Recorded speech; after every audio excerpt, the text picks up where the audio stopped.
So first of all, thank you everyone who's here. We got such a good crowd today, and so thankful for each of you being here. I'm Steve Lemons, who lives in the community, and I have an interest in Professor Lowe myself, and kind of leads to the story of how Cheryl got here. I've been doing some research myself on Professor Lowe, looking at him from one particular angle. I'm looking at him from the Masonic part of this story and trying to drill down and find some information that would focus on that part of it, where he was a member, his story, those kinds of things. And that research led me to the Union County Museum where Howard Lawson told me about a person from Alabama who also was interested in Professor Lowe, and he asked her permission to share her information with me. And so that put us together. And our speaker for today is Dr. Cheryl McAuley. We connected almost instantly. We become friends. And we've talked many times on the phone about our research, exchanged a zillion emails and texts. And then Cheryl presented her presentation that she's worked on. It won't be the same one I saw back in the summer, but Jenny and I traveled to Huntsville, Alabama last summer to see her make this presentation to a roundtable Civil War group that she is a part of. I have to say, it's an amazing group of people. Got to know some of those folks in the time that we were there. Cheryl has been the vice president of that Civil War Round Top organization. There were between 100 and 150 people there to hear her presentation. And mingling with some of those folks, I was amazed at the retired military generals, colonels, who were a part of that group and had an interest in that part of the history of our country. So I'm so thankful that she's here. I want to say a little bit about her. She grew up in Baltimore County, Maryland. She moved to Huntsville, Alabama 18 and a half years ago. She received her undergraduate degree from West Chester University, Pennsylvania. She was and her degree, her bachelor's degree is in music, in piano performance. She's a retired Army Lieutenant Colonel and Department of Defense civilian. She has 2 master's degrees, one from George Mason University in public administration and one from the U.S. Army War College that she received in 2005 in strategic studies. After she deployed to Djibouti, Africa in 2004, she volunteered in 2004 for a 1-year tour of duty in Baghdad, Iraq, from 2009 to 2010. She earned a doctorate of management degree in organizational leadership from the University of Phoenix in 2016. And she, as I said, she had served as the VP of the Tennessee Valley Civil War Roundtable from 2010 to 2012. She's published several books that are available on Amazon if you're interested, and she's a great writer. Her first published book was called Santa, Life Lessons from Killy, on Kindle Audio, Audible, and paperback, which chronicles, and this is an amazing part of her story, in 2017, her journey to climb Mount Kilimanjaro in Tanzania, Africa. Her 2 most recent books, or very recent books, is her book, After the Butterfly, What's Next, God? And her most recent book that has just been published on Amazon is called After the Butterfly, I Heard You, God. She's been married to John McAuley, and John, I'm trying to find you in the crowd. I've been looking. But standing back there in the back, and John, and they're a great pair. John also is a career military officer. He retired as a Chief Warrant Officer 5 from the U.S. Army, and great guy, and glad that he is here as well. He's been a big help. And let's see. She has a lot of interest and enjoys serving others when opportunities become available. A couple of notes of thanks, and then she's going to take over. I want to say thank you to Howard Lawson, the Executive Director of the Union County Museum, that really helped make this possible today, and for your continued work. And the Union County Historical Society. We met with Howard and the Union County Historical Society yesterday, had a wonderful conversation. We met with the Union County tourism folks, took a tour of the jail yesterday, which has a part in Professor Lowe's story. And we spent with a meeting this morning at Carnegie Library, and a wonderful meeting with the director of Carnegie. And one of the things that we're interested in, just want to tell you this, is just a tidbit. We are looking at developing a Thaddeus Lowe, either an exhibit to go into one of our prominent places in Union County that might be suitable for that. And so we're talking about that and hope something will be coming up in the not too distant future. So with all of that, I want to introduce you and ask you to, if you would, to join me in welcoming Dr. Cheryl McAuley here today. Thank you.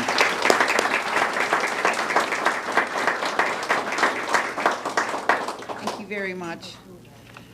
Well, this is exciting. We've been working on this, and we're really excited to see the people who are interested in the Thaddeus Lowe story. So thank you for being here on a beautiful day and taking the time to come out for this. So I feel like I'm preaching to the choir, though. Here I am in Union, South Carolina, telling you about Professor Lowe. I mean, you know more about him than I do.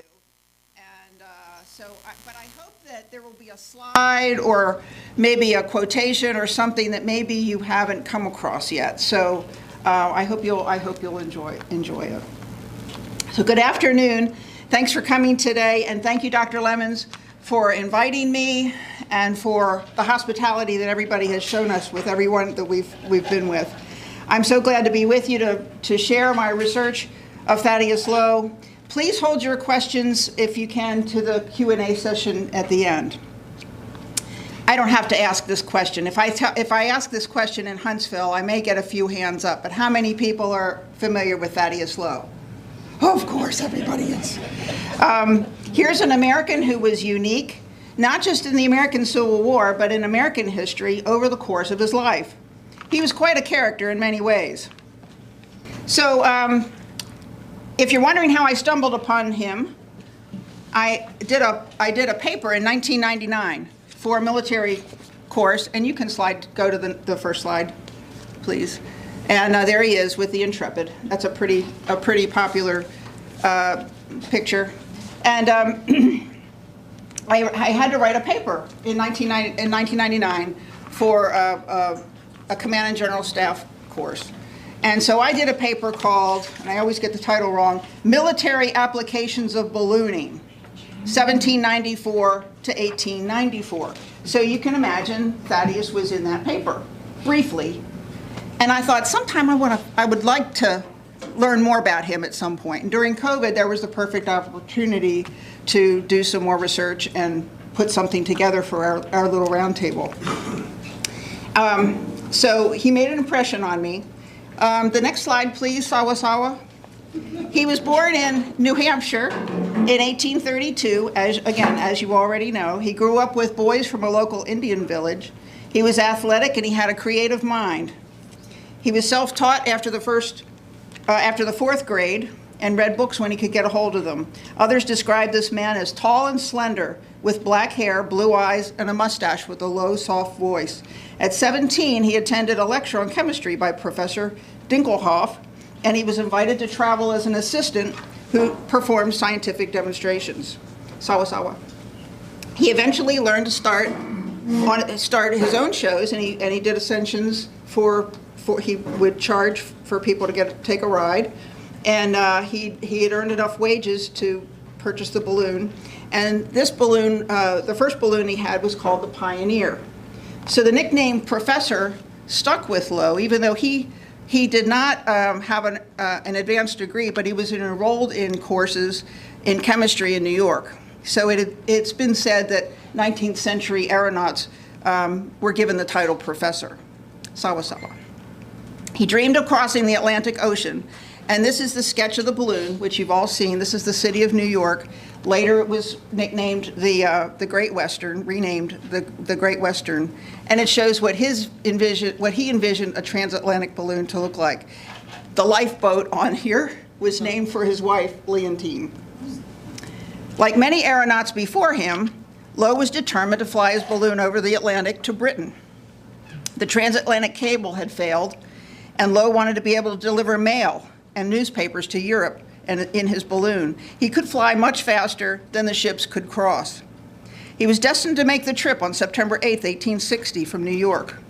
But Lowe was disappointed when the balloon, the City of New York, was unable to be inflated because the Manhattan Gas Company could not supply enough gas to inflate the balloon. He moved the balloon to Philadelphia when scientists from the Franklin Institute offered assistance. Unfortunately, this balloon, now called the Great Western, exploded during a storm while it was being inflated. The New York Times reported the following on September 10th.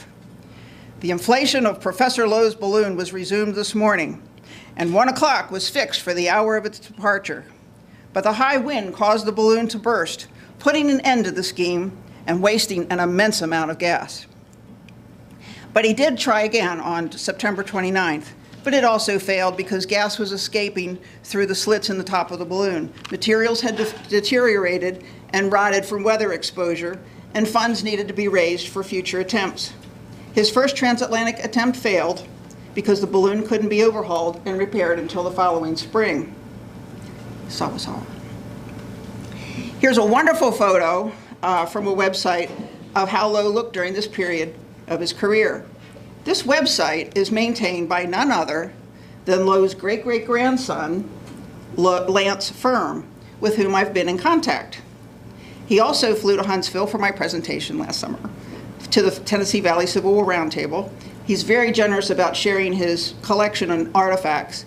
The website, if you're interested in looking at the work he's putting together, just Google ThaddeusLowe.name. It sounds odd, but that's what it is, www.ThaddeusLowe.name. And you'll just see so many things that he's put online. It's just incredible. Sawa sawa. Here's a photo of Lowe's barometer from the Smithsonian National Air and Space Museum at Dulles Airport. It's a mercury barometer with a sliding scale made of brass and glass, and it was 39 inches long. Lowe intended to prove that the theory that the upper air currents flowed to the east and lower currents flowed to the west. Professor Joseph Henry, the first secretary of the Smithsonian, challenged Lowe to make a cross-country flight west to east before trying to fly over the Atlantic. Henry agreed to help Lowe accomplish that if he could have a successful flight overland to the east. You might like to know the size of the balloon. The Enterprise was 50 feet high with a diameter of 30 feet. Lowe built it with his father Clovis in 1858. It was the second balloon that they had built at his Hoboken, New Jersey facility. It was duly named with the express approval of his wife Leontine due to the amount of money they put into creating it. The name of the balloon was Enterprise. So it was built of India silk, lightweight cording, and Lowe's patent varnish. The recipe was kept secret, which would keep the balloon inflated for up to 2 weeks. He planned to launch April 19th, 1861. So we have sort of an anniversary here. This is the 26th of April. This is the 164th anniversary, which makes next year the 165th anniversary of when Lowe was in Union. And maybe we'll have some festivities next year. Sawa sawa. For context, remember what was going on the week before. Fort Sumter had been bombarded by the Confederates on April 12th at 4:30 a.m. The first shot was fired at Fort Sumter, where Major Anderson defended for 34 hours. This is Major Anderson's telegram stating how they left Fort Sumter after accepting P.T. Beauregard's terms of evacuation. Sawa Sawa. Back to Cincinnati. Here's a photo of a balloon, the Enterprise, being inflated sometime at the intersection of Central Avenue and 12th Street on April 19, 1861. Lowe's intended flight path was to New Jersey, approximately 624 miles. He launched from Cincinnati after a formal dinner on April 19, 1861. In fact, he didn't even stay till the dinner was over because the winds favored a launch. His crew sent him a message that it was time to inflate the Enterprise and begin his journey. Lowe was so excited that he forgot to change his clothes and the flight process began. It took 3 hours to inflate the balloon, which was 20,000 cubic feet. The local newspaper editor gave Lowe several copies of that day's newspaper to carry with him. Others gave him a large container of hot coffee wrapped in blankets, a container of water, a hamper of food, and Lowe was ready for his journey. Once inflated, about 3 o'clock in the morning, the Enterprise began sailing, but not as eastward as Lowe had hoped. She flew southeast, reaching an altitude of 16,000 feet over the Allegheny Mountains. He also reached 20,000 feet, 800 miles, and 9 hours later, he traveled an average of 89 miles an hour. It's a record. Sawa Sawa. His route took him where he did not intend to go. The distance between Cincinnati and Columbia, South Carolina, near Unionville, is roughly 512 miles. He was blown off his original course. Enterprise drifted over the border border between North and South Carolina and eventually landed, as you know, right here. Sawa Sawa. He tried to land, but there were Confederate troops trying to shoot at him, thinking he was a Northerner. Jenny Lemon's great-great-grandfather, Bully Gardner, was one of those Confederates trying to shoot him. Remember how he was dressed from the banquet? He landed in a farm and was unable to persuade the soldiers he was not a spy. He was arrested and put under guard in Union, South Carolina, later in Columbia, South Carolina. According to a link provided by the Union Historical Society, and thank you, Mr. Grady, for there he is, Mr. Grady. But this is I'm gonna mention you in a second. 1 second. But thank you, Mr. Grady, for what's coming up. According to a link provided by the Union County Historical Society, this was an account that I did not find elsewhere. This is the quote: "His death was only prevented when Brother John Hezekiah McKissick, who was late arriving at the scene, recognized Lowe's Masonic sign of distress, verified the stranger's identity, and whisked him to safety in Union. Here he was received by local Masons and others. He spent the next day, Sunday, in Union before boarding a train for Cincinnati. Trains didn't run on Sundays at that time. It was later calculated that Brother Lowe traveled over 800 miles in under 9 hours, which was a world record for long distance and speed in air flight at the time." And here's where we're going to have a couple different slides. So hopefully my script and the slides match. Sawa Sawa. Yesterday, Dr. Lemons took us over. We saw a lot of things yesterday, but one of the things that we did was drive past the McKissick gravesite. So if you don't know where this is, he can tell you where it is, and it's not far. And we were trying to picture the distance his farm is from here and how he happened to be here. And we were trying to think about how that all, maybe he saw the balloon and maybe he followed it over here. We don't know. Sir, we'll come back. We'll come back, I promise. So that was, so there we are with that.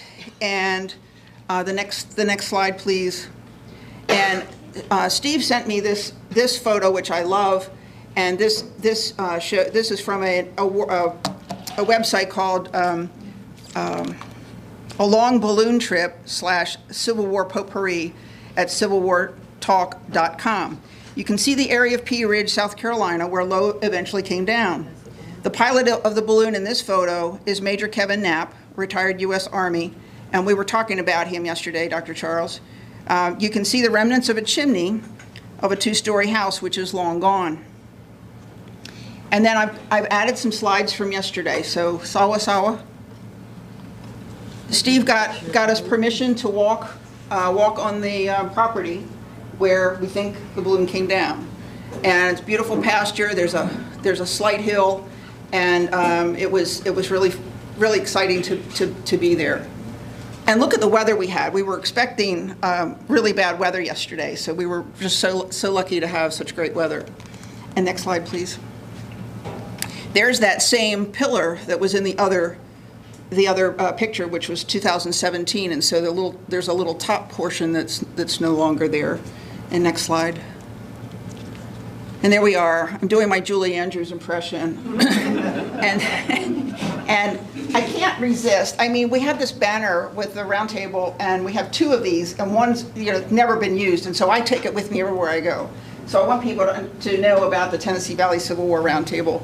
And we'll use this with some of our promotional materials because I would like our roundtable to be a supporter of anything we might do in the future in Union. So we'll try to make that connection. And next one, please. Sawa. And this is the cartoon that depicts the 1861 landing. Oops, I call this one Oops. And the next one, please. We last visited, John and I last visited this area in November of 2023. We did not know the Lemons. We didn't know anybody from the Union Historical Society until we went there. We did meet Howard. We didn't get to meet Mr. Grady, but we got to meet Howard.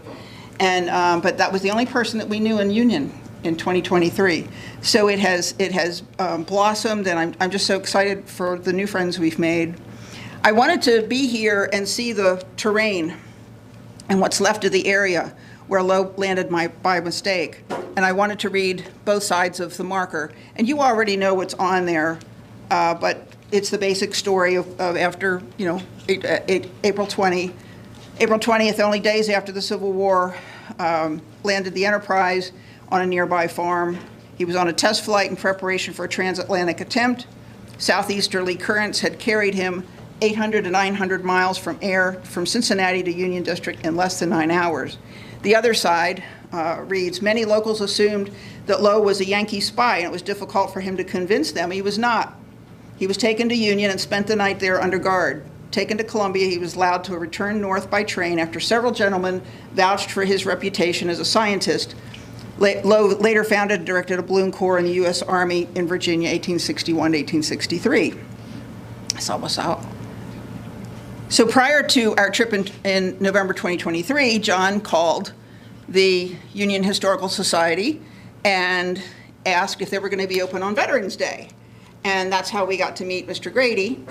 And yesterday we had a meeting with everybody at the Historical Society. It was a lot of fun. We had a chance to talk, and I heard more stories, which I didn't have time to include in the briefing, but there were more stories and details that I don't have documented yet.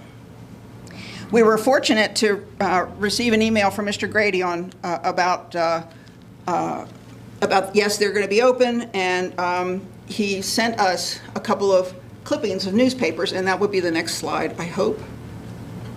Yes, and so these 2 pieces. Articles were important, and there was new information here that was new to me, and we're so glad that Mr. Grady is a Lowe enthusiast because he took the time to email us these articles, and actually he mailed them to us. Those are the originals. He cut them out and mailed them to us in the mail. And then I took pictures of them. So you already know about these monuments. I don't have to preach to the choir about that. But the article on the right tells a story about the landing. And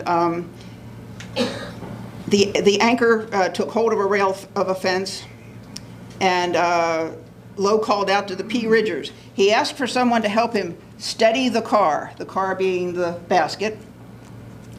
And at last, a young white woman, 18 to 20, who was 6 feet and well proportioned, came forward with a pleasant manner and asked what she could do. Lowe explained he needed to discharge enough gas from the balloon to allow the car to remain firmly on the ground. She took hold, and a number of men, black and white, came to help. They'd been hiding in the cabins. She told Lowe not to worry about them. She said they're all cowards, otherwise they'd be fighting in the war. Another source, the Fowler family internet site, describes 2 young women, 17 and 19, who helped Lowe get out of the basket. Lowe doesn't mention them in his autobiography, but it's an interesting account nonetheless. Mr. Grady also sent a link suggesting Lowe's connection to the Masons. I reached out to Lance Firm, the great-great-grandson that we mentioned in California, to ask if he could confirm the connection to the Freemasons, and Lance was not aware of it. So I sent him the link that we got on October 5th, and the 2019 article that was written by a Freemason also stated that Lowe's career as an aeronaut would not have been possible without the intervention of some fellow Freemasons. And I'd often wondered, how could he afford to operate all these balloons when he wasn't being paid to do that? He ran a lot of experiments and he made money from his experiments, but this was really helpful information. Lance emailed his family website, the ThaddeusLowe.name website, with that information, and as we heard from Steve, he is further exploring that connection. Next slide, please. Sorry, Sawasawa. This is the marker that we were in search of yesterday, and when John and I were here in November of 2023, we did not know about this sign, so we missed it. But Steve sent me this slide, so I knew about it. I was determined to see it one day, and finally yesterday we got to see it. So this is an important slide, and I'll show you how close this is to where we are. I mean, it's just down here as the road curves a little bit. It's right on the side of the road, and that's where it is. And we can try another slide and see if it shows. And there's Steve, and he had gone in and cleaned up the area. It was beautiful. Now, it was beautiful then after he got in there. Thank you for doing that. And now you're going to see what it looks like today, what it looked like yesterday. Next slide. Now, that's Steve's slide. And then this is what it looked like yesterday. And it really needs help. And it's sad. I'm so sorry if you can't see. And there is a barbed wire there, so be careful when you go there. And there's also a lot of poison stuff. Oak, sumac, whatever it is, be careful what you might touch. And sawa. And Steve's putting the gate back together, barbed wire, after we came out. But you can see I'm standing in the middle of the road, right as I have the monument to my left and looking up the hill to here. And you can see how close it is. So it's not far at all. So alrighty, so that's so yes, so thank you for taking us there yesterday. That was huge. It helped put some things in my brain put together. So back to April 19th, 1861. Lowe was released after people in the local government and university defended him. Having heard of Professor Henry at the Smithsonian and Lowe's experiments, the mayor of Columbia wrote a letter. Ma'am, this is being recorded. If you want to be on, you might be heard. So, so Professor Henry at the Smithsonian had been aware of Lowe's experiments. So he was able to vouch for Lowe's being a scientist. And the more recent story that I heard was he did not spend the night in the jail because the jailkeeper did not want to have any more problems. He already had enough problems going on there with 6 abolitionists, and he said send him to the hotel.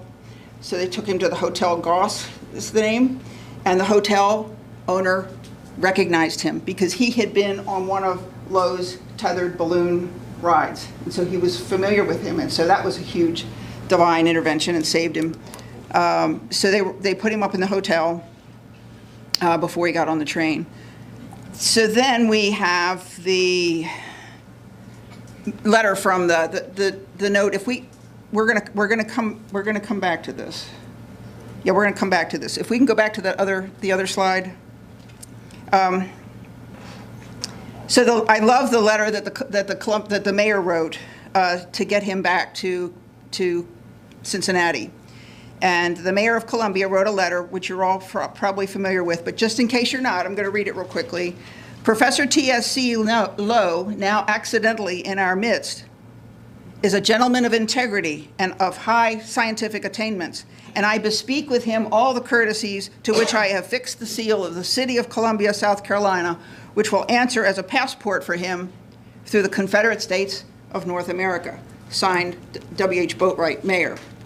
In the meantime, I found a short blurb on Lance's website in the Cincinnati Enquirer, April 23rd, 1861. Balloon ascension. Professor Lowe made a balloon ascension from this city at 4 o'clock Saturday morning. Since that time, no information of his whereabouts or the route he took has been received. Fears are entertained for his safety. The following week, April 27th, Lowe arrived back in Cincinnati by train with his balloon on board. It took 4 days because the train stopped at night. Lowe made several observations about the Confederate soldiers who were on the same train on their way to Virginia to join the fighting. In his memoirs, he described the soldiers as fit and well-armed and equipped. Their tents were set up at train stations, and sometimes there were brass bands playing. So you have an idea what kind of a guy Thaddeus Lowe was. He was brave, he was resolute, creative, personable, and resilient. He also thought outside the box. He claimed to have been the first prisoner of the Civil War. So Lowe, 29 years old, was determined to use his service for his country and help preserve the Union. Here's what happened next. Professor Henry asked Lowe to bring his balloon to Washington and demonstrate its capability to President Lincoln. Henry told him where to place it, and Lowe did just that. This is the slide that shows the Capitol Dome is still under construction, and these are two of the hydrogen generators that Lowe invented to create their own hydrogen gas. So let's go to the next slide, please. Lowe's team inflated the Enterprise on what's now the grounds of the Air and Space Museum.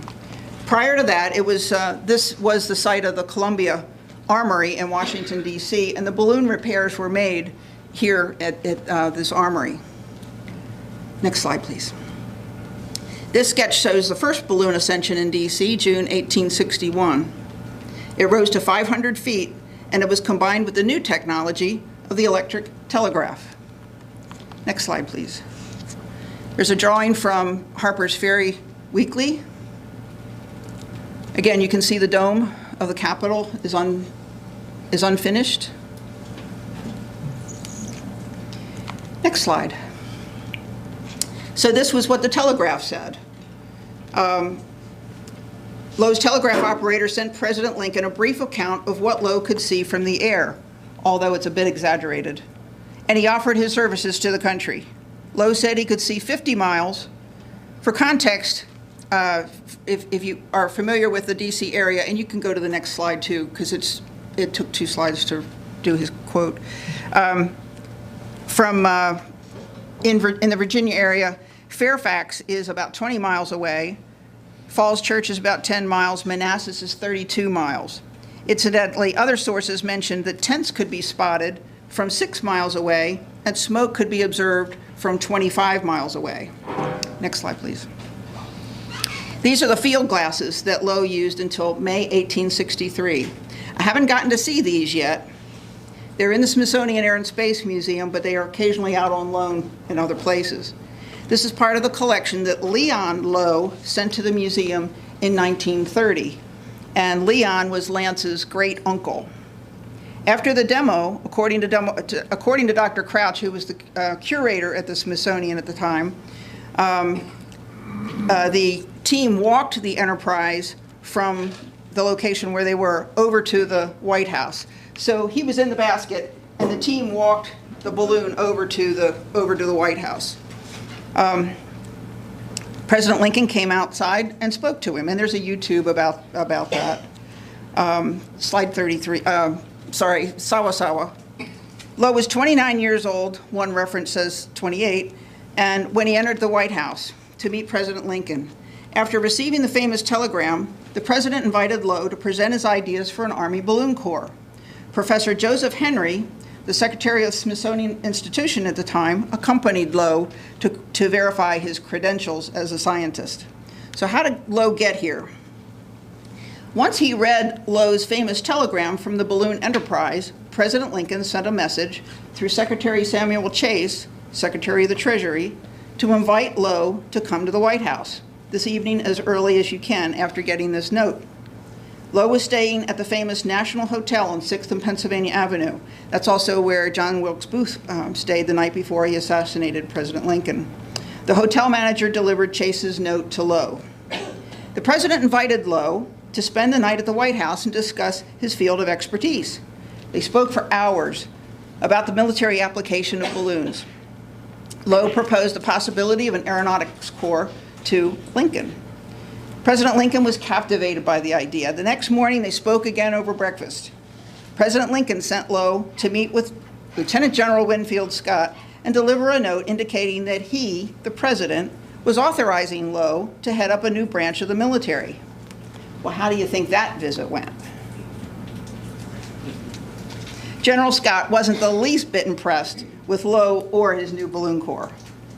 In his autobiography, Lowe wrote about this encounter. It is almost impossible to realize to what extent ignorance sometimes finds lodgment in high places, and doubtless every inventor, every man who has a new idea, is destined to make a desperate fight for life of his special ambition. It's interesting to me, as I said earlier, that Lowe funded all of these operations himself, June through July. However, as we're learning, he may have had some benefactors who were Masons, and that really fills in a big gap. Sawa Sawa, please. So the Bureau of Topographic Engineers finally approved the use of balloons. 3 days later, June 21st, 1861, the Enterprise was moored at Falls Church, Virginia. When Confederates were conducting reconnaissance, they saw the balloon and assumed that there was a large force with it. This proved to be an unintended use of an early deception technique. Sawa Sawa. These are the gas generators at work. Lowe invented a portable hydrogen generator before they'd been using coal gas from city pipes. He started using 2 generators for inflation. Each generator required 4 horses, and a fully inflated balloon could last about 2 weeks. Can you imagine the logistics of feeding all the horses and keeping everything together to make sure everything could move when they needed to be moved? The balloon corps was really ambitious. Then we need, the sketch is, Sawa Sawa, please. This is the sketch of Southern troops in Virginia by Colonel William Small in Charles County, Maryland. And he was sketching the area and what he could see. Sawa Sawa. The period photo shows Lowe's balloon, Intrepid, and this is a sister balloon to the Union, conducting reconnaissance of the enemy's position near Fairfax, Virginia. This is a New York Illustrated News photograph, and you can see 4 teams of, each one has a tethered rope, and they're all focused on what they're doing. They're not posing for the camera. There's another picture where they're definitely posed, and you can see how small the basket is.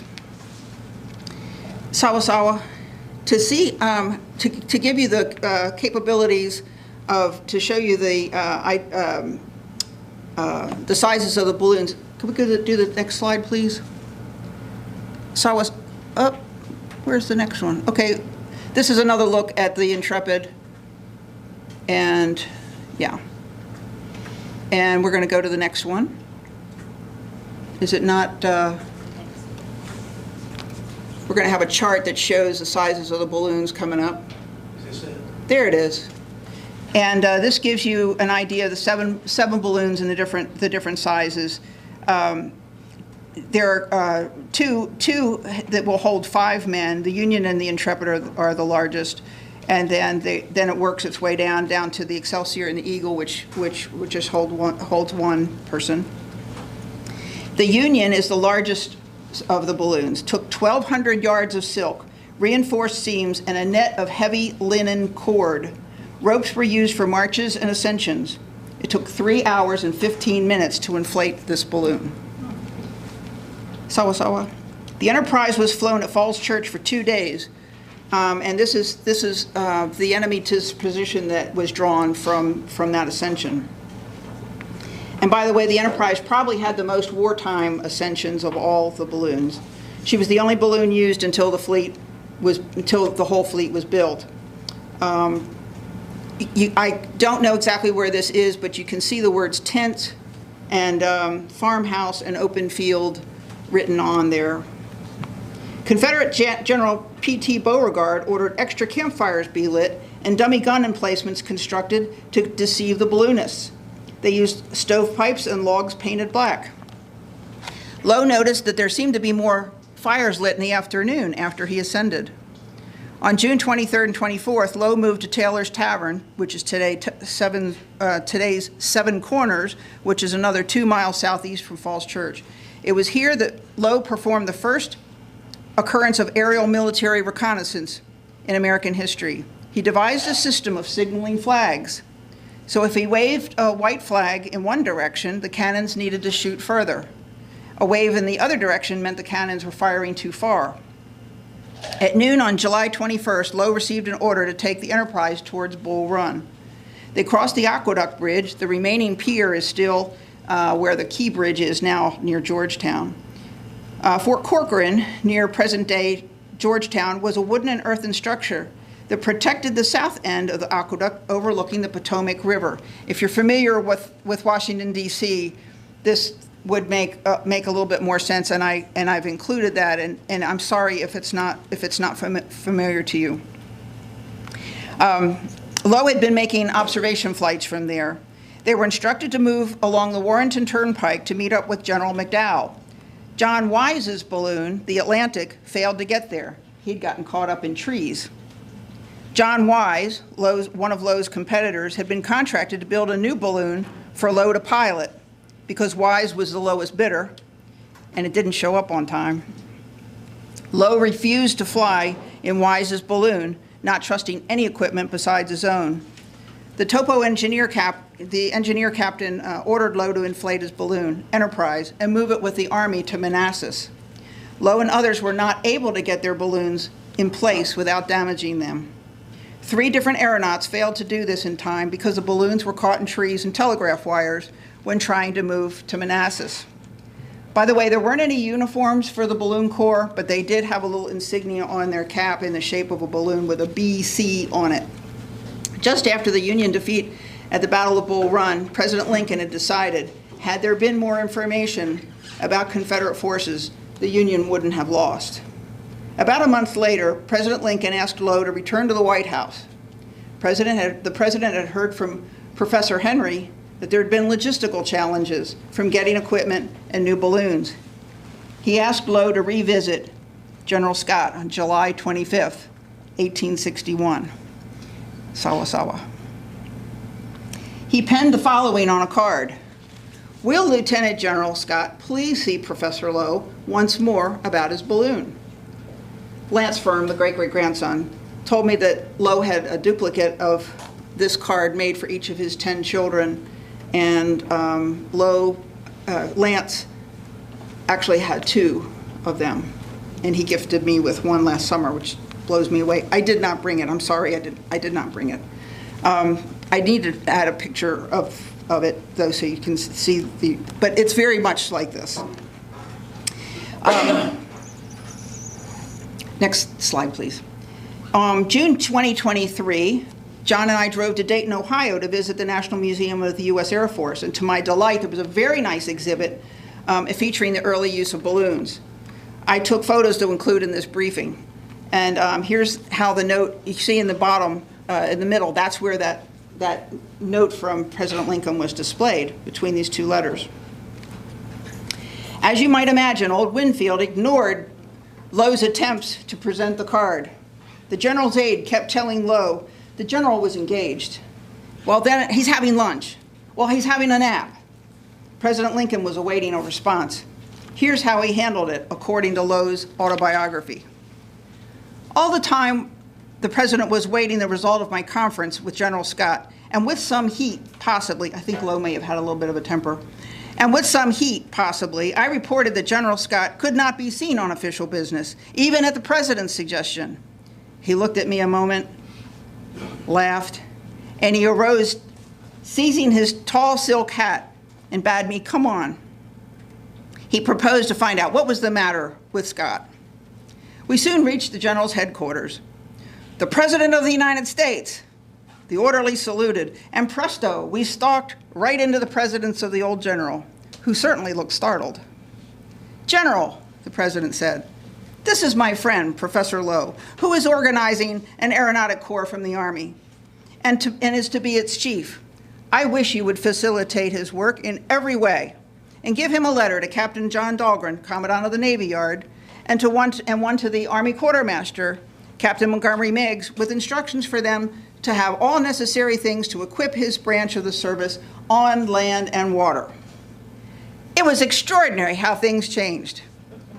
The atmosphere cleared at once. The general gave the orders with alacrity, and when I returned with the president to the White House, I had at last had the letters which put in definite motion the wheels which made me chief of the Corps of Aeronautics of the United States Army. As I mentioned earlier, during this period, until Lowe had advocates like Generals McDowell, Hooker, Butterfield, and Fitz-John Porter, he had no government funding. Lowe paid for everything himself, perhaps with help from his benefactors, until August 1861, when the Union Army Balloon Corps was established. New balloons were authorized to be built for the Union service, and the balloons were manufactured in Philadelphia. The first one was the Eagle, the smallest size balloon, and only had room for one person. It was authorized on August 2nd. Here's the timeline. It was authorized to be built on August the 2nd, and it was completed August 28th. So it took about a month to build the smallest of all the balloons.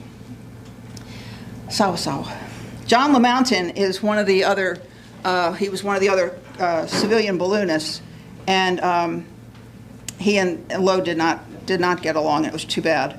But he had the same job. And in further research, I've learned that LeMountain believed that the balloon should be free-flying. Lowe made sure his were all tethered to the ground. But LeMountain was much of a risk taker, much more of a risk taker, and he believed in flying all over the place. And anyway, that's another character to be studied. So he wrote this letter describing the encampments near the York and James River in southern Virginia. And he could see about 6 miles from an altitude of 2,500 feet. Sawa. There's a sketch of McDowell's Union headquarters in 1861, October of 1861. The first Union Balloon Corps river crossing occurred at Chain Bridge on October 12, 1861. This is where troops often crossed into Fairfax County, where encampments were. Lowe and his balloon handlers got across the Chain Bridge from D.C. through Arlington with telegraphing equipment. Using city gas to fill the Enterprise, Lowe accompanied the inflated balloon over a trellised bridge about 10 miles away. It took 9 hours. A walkway on the sides of the bridge challenged the balloon handlers as they walked across, guiding the inflated balloon. It couldn't have been easy. It was 3 o'clock in the morning, and even during the day, this would have been a treacherous operation. Here's how Lowe described it. With the balloon above their heads, myself in the car, the basket, directing the management of the ropes, the men getting on and off the trestle work, with a column of artillery moving below, and still 100 feet lower, the deep and strong current rushing over the rocks, while the sky was dark above. The scene was novel, exciting, and not a little dangerous. They continued on up to the Arlington House, the Custis Lee Mansion, and from there they moved to Falls Church by way of Bailey's Crossroads. If you haven't seen the 3D photo of the Enterprise on the corner of the table, please do. You put the glasses on and you can see the stereo image, and the Enterprise will pop up like it's moving. So that's a stereo photo. And the Enterprise served as an observation platform with numerous military officers taking turns in the tethered balloon, including General McDowell. It's important, by the way, that Lowe tethered his balloons, as we mentioned, and the other aeronauts wanted free-flying balloons, but not Lowe. One of the volunteers, Major Colburn, of the 2nd Connecticut Volunteers, created a sketch of what he saw and in enemy movements. Subsequent information and dispatches was not available at the time I was doing my research. The ground photos that we have from Matthew Brady are fantastic, but there are no photos from a balloon by Matthew Brady. Some of the general officers who enjoyed going up in the balloon were Generals McClellan, Hooker, McDowell, Fitzjohn Porter, General Meade, Colonel Buford, and General Sickles. That is, until General Porter insisted on going up by himself. And he was anxious to go up, and Lowe was out trying to get better rations for his crew. And General Porter insisted on going up at 5:30 a.m. without Lowe. And he just figured, well, he could manage it alone because he'd done this about 100 times. However, the wind kicked in, and the crew below lost hold of the tether.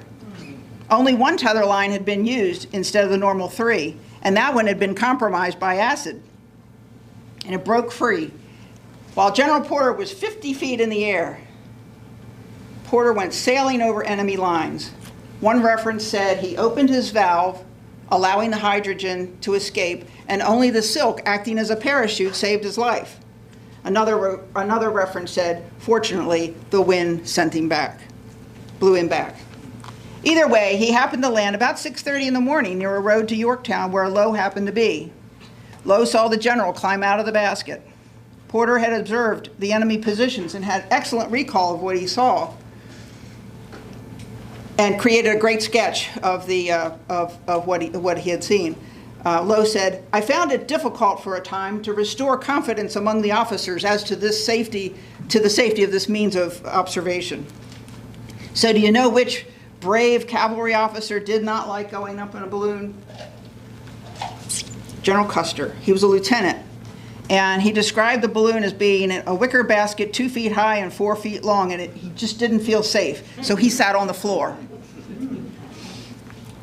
Sawasawa. This is correspondence. I love the script and the handwriting. Oh my goodness, just can you imagine?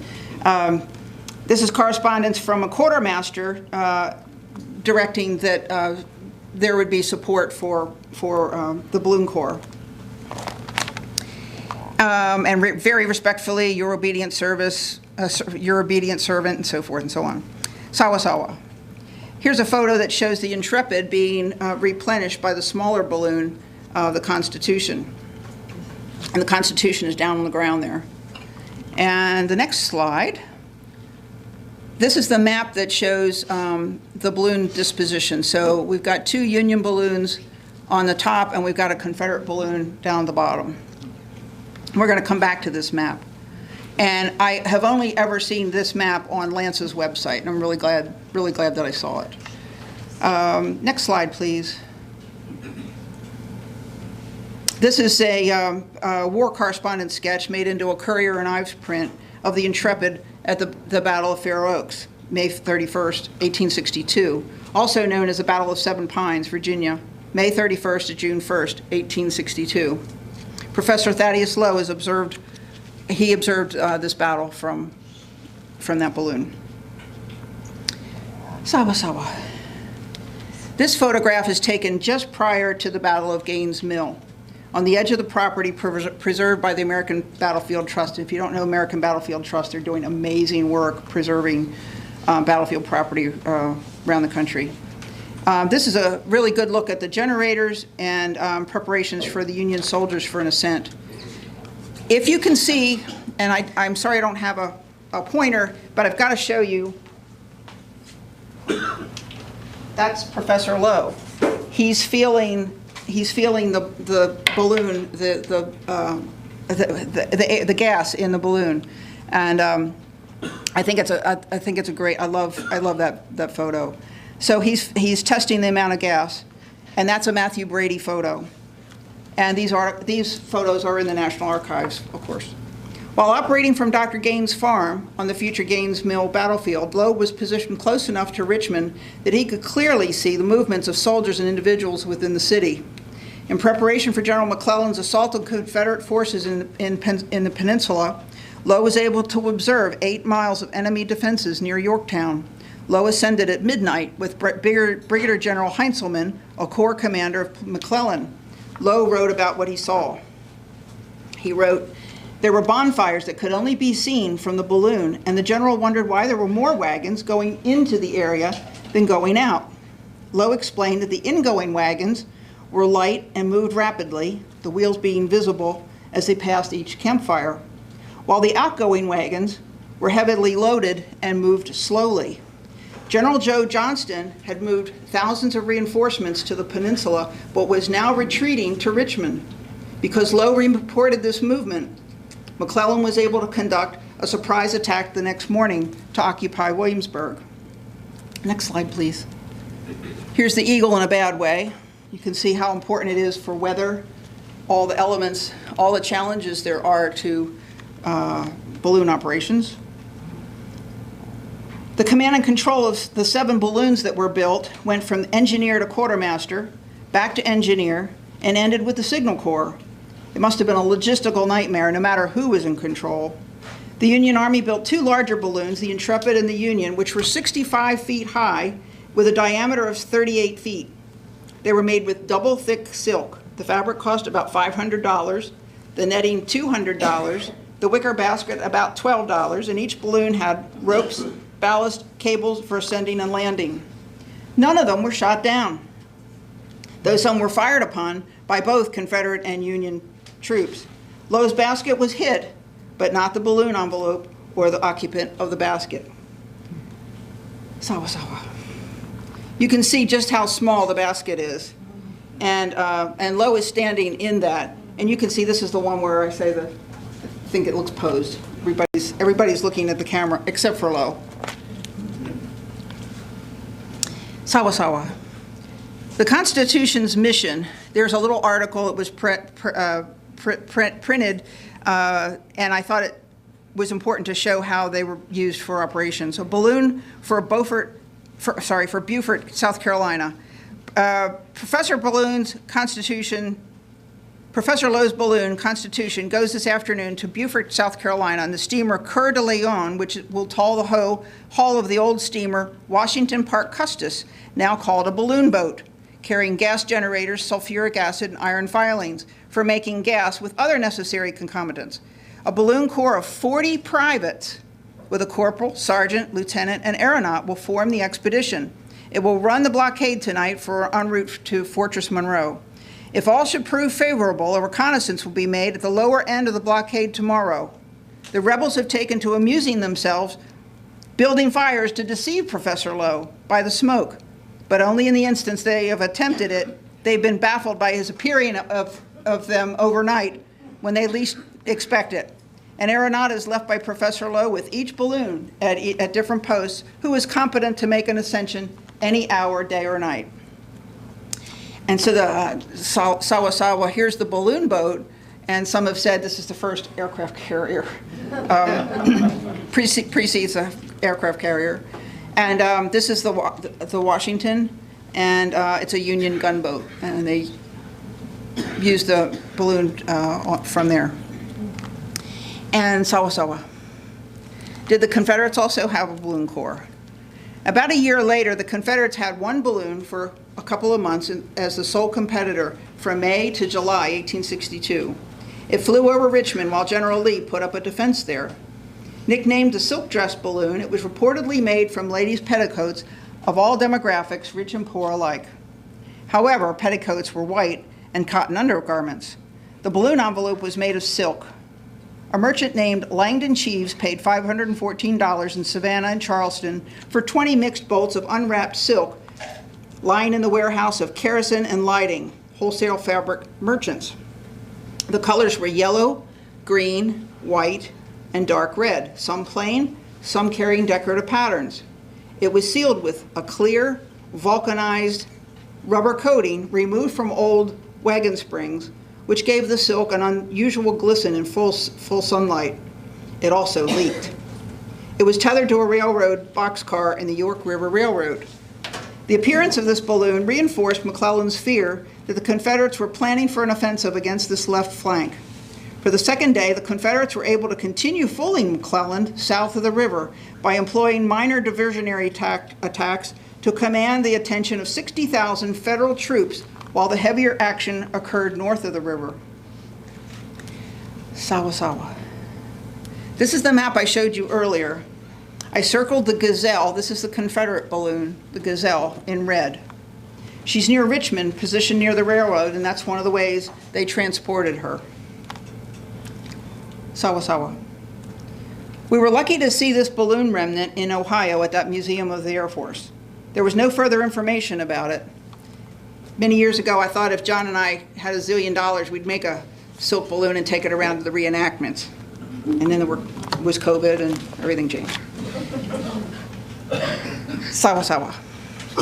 This is a photo of another remnant that Lance sent me from California, from a collection that he has. He has the Anne Reed collection, and it's one of the family members, and he has a lot of the artifacts from her collection. I'd like to quote from an unpublished manuscript about the dresses that were donated. Every old woman who had saved her wedding dress rose to the situation.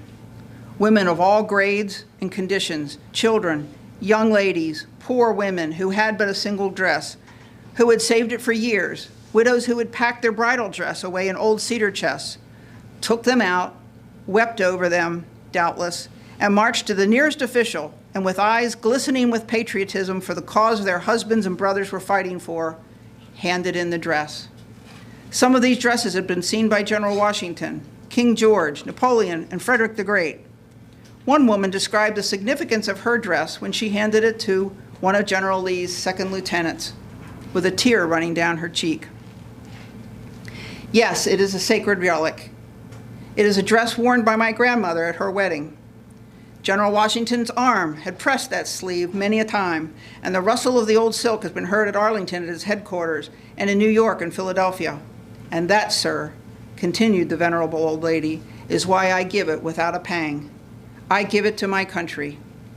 There were so many dresses collected in Richmond, so many the headquarters didn't know what to do with them all.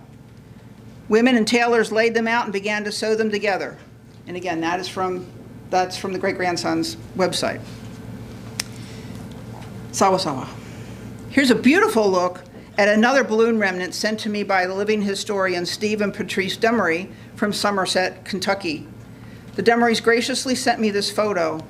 They were able to backlight a much larger piece from the archives in Richmond, and the result is terrific. What was the Museum of the Confederacy is now the American Civil War Museum. The typesetting says, "Piece of a balloon made from the silk dresses of Southern women," presented by L.P. Lowe, Los Angeles, California, whose father was the late Professor T.S.C. Lowe and Chief Aeronaut of the USA. And such as this balloon was turned over to his command. It also includes a quote by General Longstreet that I have elsewhere in this script. The Confederate balloon, named Gazelle, measured about 30 feet high, much smaller than Lowe's 60-foot Intrepid. The Gazelle had a 7,500 cubic feet capacity and was assigned to the engineer captain E.P. Alexander, the same officer who would serve as Lee's artillery officer at Gettysburg the next summer. She was a patriotic symbol, and Alexander used her to raise morale in Richmond. In a letter written in September 1861 to his father, Alexander wrote, "We sent a rifle shell so near Old Lowe, his balloon came down as fast as gravity could bring him." Once while Alexander was in the Gazelle, Lowe was in the Intrepid on the opposite side of the Chickahominy River. They were less than 5 miles apart and out of rifle range. They could see each other through telescopes. Both did their best to keep their commanders, Lee and McClellan, informed of the activities on the ground. Lee's troops overcame the Union Army in the 7 Days Battle. With the end of the McClellan's command became the beginning of the end of Lowe's Balloon Corps. In July 1862, the Gazelle was being transported down the James River on a tug ship, the Teaser. They were following the activities of the Union retreat. Alexander ascended on the tethered balloon at sunrise in full view of the defeated Union soldiers. Unfortunately, the tug ran aground near Union lines. As they were waiting for the tide to come in, the Maritanza, a Union gunboat, fired some shots. Alexander jumped into the water and made it to shore. The tug and the balloon and everything the Confederates left on board, including uniforms, belts, pistols, muskets, silver chains, bedding, clothes, and letters, were confiscated. Lowe reported that the balloon Gazelle was taken to Washington and cut up, many pieces being given to congressmen and others as souvenirs.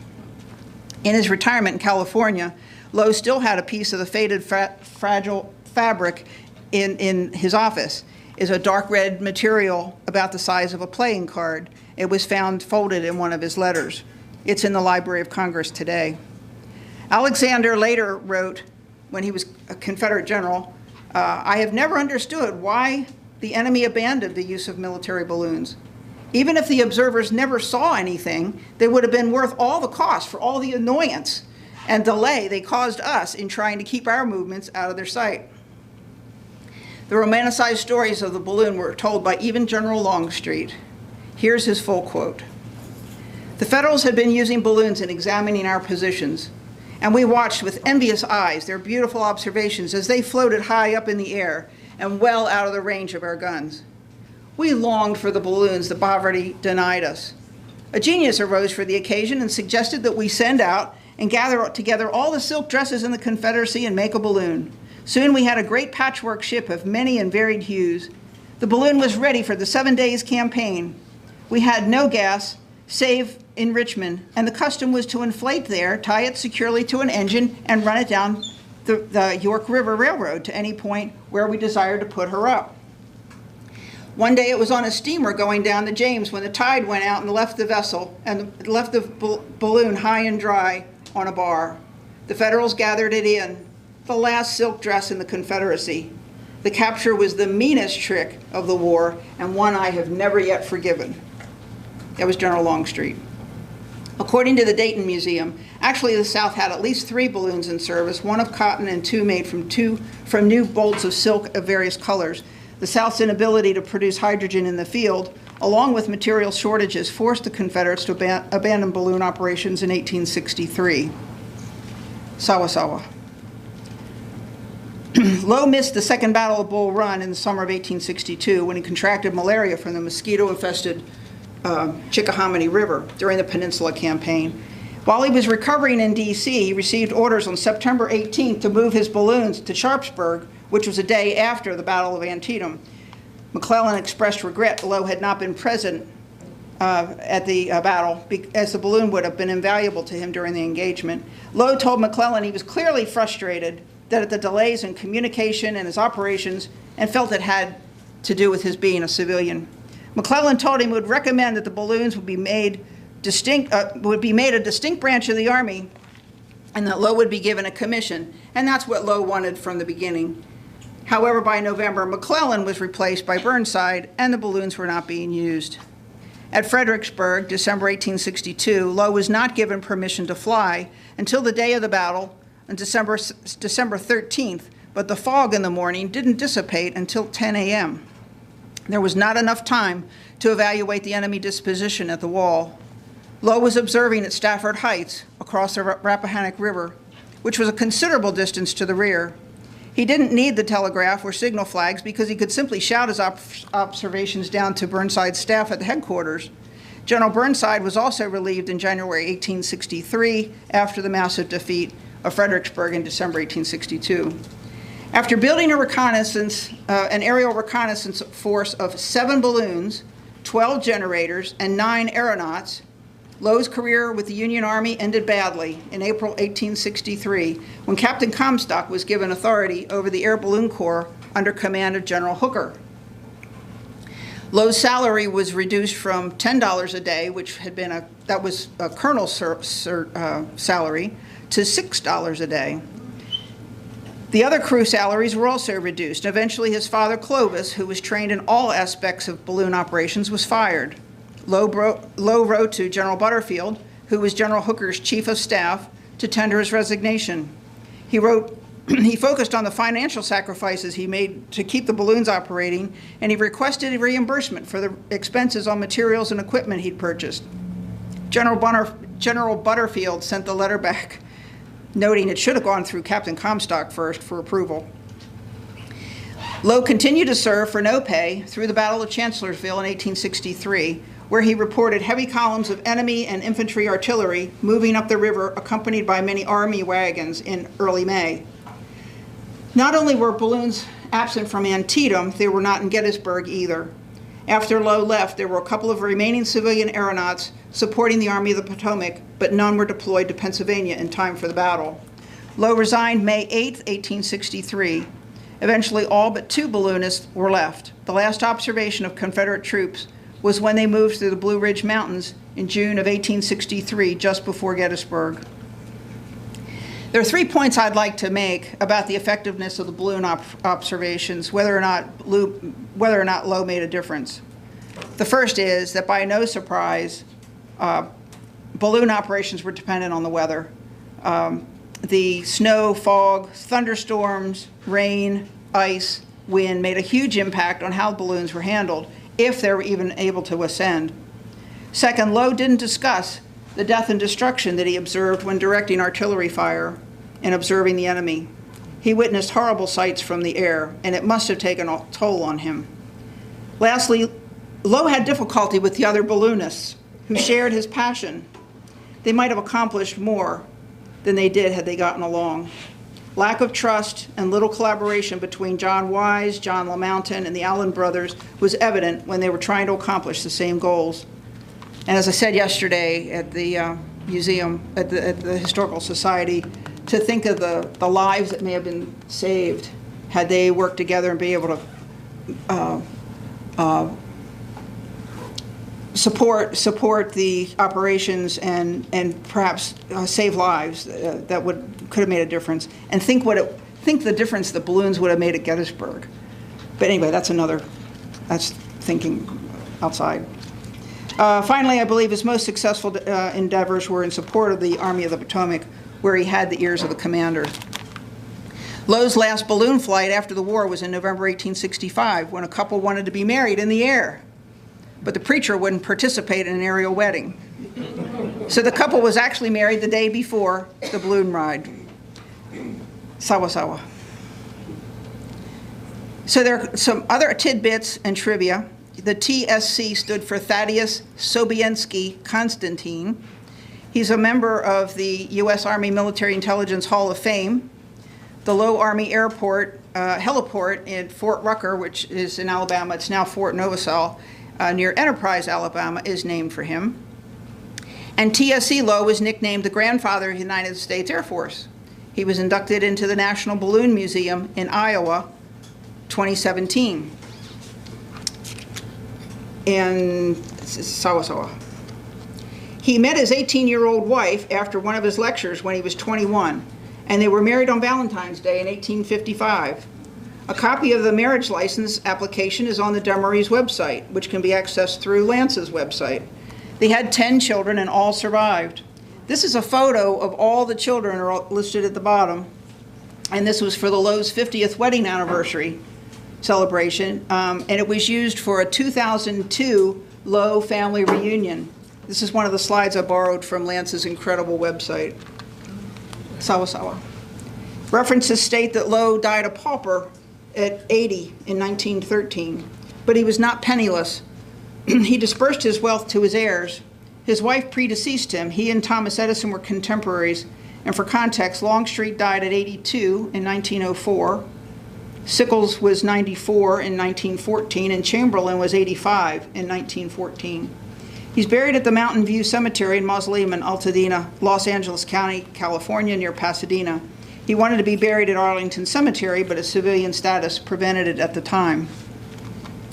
And he also had some other inventions, and he proposed a weather bureau, and the government eventually started one in 1870.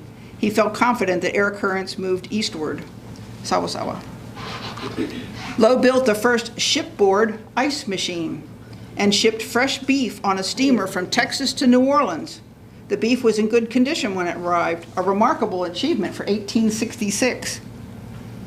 Later, this enabled refrigerated food to be transported by ship around Cape Horn. He also created a business involving coke furnaces. Sawa. His 1894 resort on Mount Lowe was very popular. Lowe designed the incline car that went up to the elaborate Victorian hotel called the Echo Mountain House, and Lowe was even appointed by the Postmaster General of Echo Mountain, according to the information on Demery's website. Unfortunately, in 1898, according to one source, the government closed him down because he'd built on federal land and hadn't gotten the proper permits. Then there was a fire and natural disasters that destroyed the hotel, the tavern, and railway. And you can slide through a couple more slides. You can see he had a really prominent point where he built that place, and he developed the incline car. We were in Switzerland last fall, and there was a very steep incline car, and I wondered if Lowe may have traveled there and may have seen that. And I think there's another slide. Look how steep that is. But Lowe had such a mind that he could envision these things and he could make them happen. He was just incredible. And I think there's another one. Yep. How about that?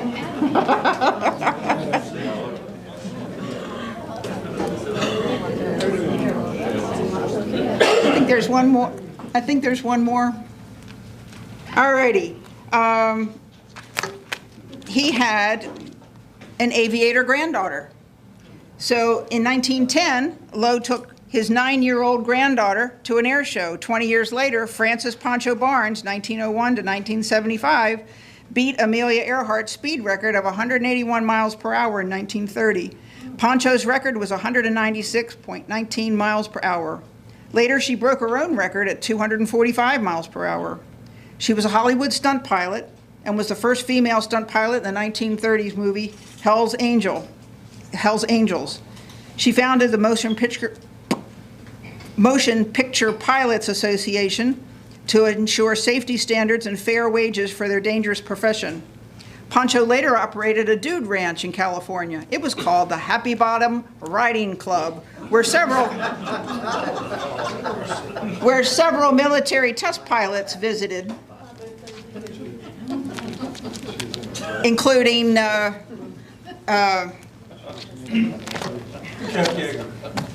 yes, thank you. And so that's, and our friend Patrice Demery has stories about having lived on the ranch with Pancho at some point. So that's a story I'd like to hear at some point too. I haven't heard all the details. Yeah, Chuck Yeager, Buzz Aldrin, and General Doolittle. That real estate later became part of Edwards Air Force Base, and she was quite a character. That's a whole nother briefing, and I'm sure Patrice has a briefing about that. So that's Lowe pre-war and post-war, and a little bit about his legacy as his granddaughter, and I think there's another slide that shows the references, and there's his grandfather of the Air Force, and lots and lots of references. Those are most of the books I have, but I think there's still a couple more I didn't haul in. You can just roll through those, and there are more references that I don't have, and there are more articles that have been written since I did this. So I'm still learning, and I'm still pulling new information together. And I love hearing stories from people who are related to or in some way have more information about this. So I'm still learning too. So what are your questions?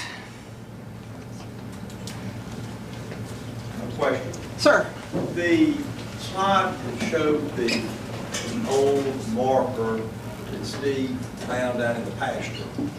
I remember when I was at Kelly Pickney School in the early 60s, that monument, or what I think was that monument, was at the upper drive there on Highway 9. And I wondered if anybody knows when it got moved to where it is today. Okay, the question is, I'm going to repeat it for Jerry, who said I should repeat the question so that, because it can't be heard in its entirety, but he wondered when the monument that Steve shared with me had been moved. And if anybody knows the answer to that, I'm all ears, so I'm ready. And I always wondered what had happened to it, so it's good to know that that's. So Well, I can reply to it a little bit. When I was writing my history of Union County, then I was talking to a couple of natives of this area, Mount Joy area and all that, husband and wife. And one of the wife said, well, it was over here. And then the husband said, no, it was over there. And so you sort of had to take your choice because even the husband and wife contradicted each other as to where it was at one time and then another time. But anyway, it ended up back over here in the pasture, and it fairly recently. I mean, it wasn't all that long ago. Okay. When was that, how old is that monument, the old monument? When was it? it doesn't have a date on it. 1931. Thank you. So it was moved as late as the 1980s. Okay. 1970s and 80s. Perhaps after the school was migrating. No, it It was still migrating, yeah, I know. It was moved over there. Okay. It was moved in the 70s. In the 70s. Yeah, but our house, Henry Alvin owned the house, the Giles bought it right down here, and we were living there when they put it there. So it's moved, it was moved in the 70s. And they put the monument there. So I Okay. graduated in 71, so it was there before 71. So it had to be 60-something when they put the monument, because we saw them put the monument there. Wow. I can't remember, but my sister will, but she's in genealogy, she knows.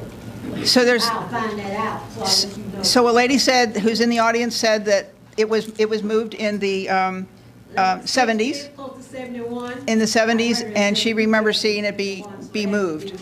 68. Thank you so much. Something. I have a Ma'am? photograph of when it was placed, the day that it was placed. Oh, wonderful. There are two women, Frances Holcomb and Melissa Acock, who were in their 80s in 1931. They were in the photograph with their granddaughters, and they actually witnessed it when he landed in 1861. And the monument was placed in 1931. It was there as late as 1949 and got moved sometime after that. Oh, yeah? Like she says, the original location was at the Kelly Pickney School. Okay. So the original location was at the Kelly Yeah, Pickney School. Pickney School, At, Highway 9 and Highway 9. the Ridge Highway. Ridge And there's, Highway. in the photograph, you can see a building in the background. All right, It great. looks like it, but it looks like Foster's Chapel Methodist Church. Okay. Look at the windows on it. And there's a discussion about where it is in the photograph going on by the people in the audience. The article that was It's in the written, backhand the view. article that was written when it was placed says that it drew a large crowd to the Kelly Pickney School. So that's where it was originally placed. Wonderful. I'm the Fowler website person, henrylsfowler.com. That's me, Debbie Fowler. I've read your website. It's fantastic. Grew up in Jonesville. When Wonderful. you talking about the monument was Wonderful. placed there at Kelly School, or the balloon landed down the street right here? In 1931. Are there other questions that I can try to answer, and then we can keep this conversation going? Sir? I realized that we had not explained about Maurice and Steve Demery not being here. Could you mention that? Yes, they were packing the vehicle, and Steve took a misstep in the garage going down steps and twisted his ankle badly and ended up in ER. And fortunately, nothing was broken, and that's why they are not with us. And they were going to present the portion about California, and I'm really sorry that you didn't get to meet them, but I think you'll be meeting them another time. I think they will be back. Were there other questions I can try to address while we still have the, sir? If you walk around, you can find some references to, let's say, less than flattering descriptions of some of the locals around here. Did you come across any of that in your research? Well, he did not include it in his autobiography. And let's say Professor Lowe wasn't the most tactful person, and I think he had a bit of a temper. And Patrice doesn't like me to say that had he gotten along better with the other balloonists, things might have turned out differently. But he's human, and that part is not included in his memoirs. Could have been more time pressed. True, absolutely. Anything else? You've been here a long time. I'm so sorry, sir. Back in the early 60s, I remember as a kid watching the Walt Disney Yep. thing about this, probably in the early 60s or something like that. Right. Episode of that. Yep. There is a Disney movie about this from the 60s, and they put him on film. I don't remember who played Lowe, but yeah, I'm sure it was fun to see. Other questions before we break? You've been such a great audience. I thank you so much for being here on a beautiful day. Thank you for being here.